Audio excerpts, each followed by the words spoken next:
Hello दोस्तों। आप सभी लोग डिफरेंशिएशन पढ़ चुके हैं और आपने अलग अलग फॉर्मूले का यूज़ करके डिफरेंशिएशन के आंसर निकाले हैं।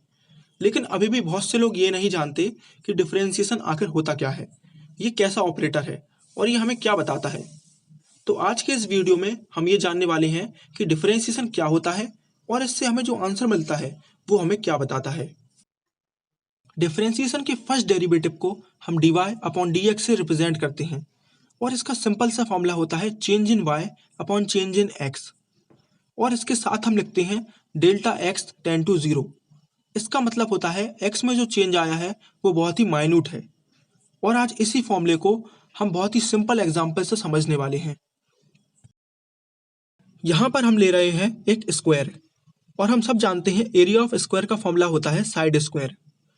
अब अगर हम इस स्क्वायर की साइड को x मान लें और इस स्क्वायर के एरिया को y मान लें तो हमारी इक्वेशन बन जाएगी y is equal to X square. अब हम यहाँ से अपना पहला डेरिवेटिव निकाल सकते हैं, तो dy upon D X is equal to 2x, ये हम सब जानते हैं। अब इसी स्क्वायर की मदद से हम इस डेरिवेटिव का मतलब समझने वाले हैं। तो इसके लिए हम एक टेबल बना रहे हैं। इस टेबल के पहले ब्लॉक में हम लिखेंगे x का मतलब स्क्वायर की साइड, और इसके दूसरे ब्लॉक में हम लिखेंगे y यानी स्क्वायर का एरिया। इसके तीसरे ब्लॉक में हम लिखेंगे डेल्टा एक्स का मतलब यहाँ पर है चेंज इन x। यहाँ पर हम क्या करने वाले हैं, हम पहले स्क्वायर की साइड कुछ मान लेंगे और हम फिर उसमें थोड़ा सा चेंज कर देंगे, और जितना भी हम चेंज करेंगे उसको हमें यहाँ पर लिखना पड़ेगा। इसके बाद हम लिख रहे हैं डेल्टा y। आप जानते होंगे कि अगर स्क्वायर की साइड में हम थोड़ा सा चेंज कर दें तो उस स्क्वायर के एरिया में भी चेंज आ जाएगा। तो उसकी साइड को चेंज करने से एरिया में कितना चेंज आ गया उसी को हम यहाँ पर लिखेंगे। और फाइनली हम लिखेंगे change in y upon change in x, या फिर आप इसको कह सकते हैं change in area upon change in side. सबसे पहले हम x की वैल्यू लिख रहे हैं 2, तो y equal to X square है, तो y की वैल्यू आ जाएगी 4। अब हमें x की वैल्यू को थोड़ा सा चेंज करना है और वो चेंज बहुत ही माइन्यूट होना चाहिए, तो फिर हम लिख दे रहे हैं x इक्वल टू 2.00001। तो पहले x की वैल्यू थी 2, अब x की वैल्यू हो गई 2.00001।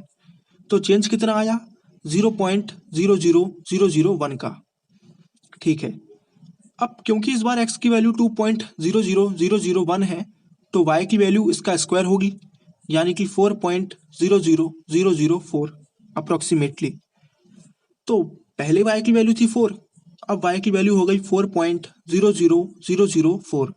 तो चेंज कितना आया 0.00004 का। अब हमें चेंज इन x और चेंज इन y दोनों पता है, तो हम change in y upon change in x निकाल लेंगे। तो आप साफ देख पा रहे हैं, आप जब इनको डिवाइड करेंगे तो आपका आंसर आएगा 4। तो इससे हमें पता चल गया कि स्क्वायर की साइड को चेंज करने से स्क्वायर के एरिया में कितना चेंज आया, तो वो आया 4। अब हमने जो डिफरेंशिएशन का फॉर्मूला यूज़ किया था dy upon D X is equal to 2x, यहाँ से हम देखेंगे हमें क्या मिलता है। क्योंकि हमने x की वैल्यू 2 मानी थी तो हम x की जगह 2 लिख रहे हैं, तो यहाँ से हमारा आंसर आएगा 2 इंटू 2 4। तो आप देख रहे हैं यहाँ से भी हमारा आंसर 4 आया और वहाँ से भी हमारा आंसर 4 आया। तो आप साफ देख पा रहे हैं dy अपॉन डी एक्स का जो फॉर्मूला है वो हमें change in y upon change in x दिखाता है।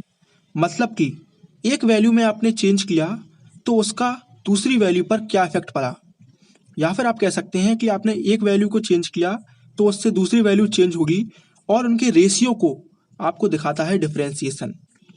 जैसे कि इस केस में हमने स्क्वायर की साइड को चेंज किया तो स्क्वायर का एरिया अपने आप चेंज हो गया, तो उन दोनों का रेशियो क्या होगा, change in area upon change in side, ये हमें दिखाता है डिफरेंशिएशन। ये तो मैंने आपको दिखाया है x इक्वल टू 2 के लिए, आप इसको निकाल सकते हैं 3, 4 और बाकी वैल्यूज़ के लिए भी, मैंने आपको निकाल कर दिखाया है। तो उम्मीद है आप समझ गए होंगे कि dy अपॉन डी एक्स क्या होता है।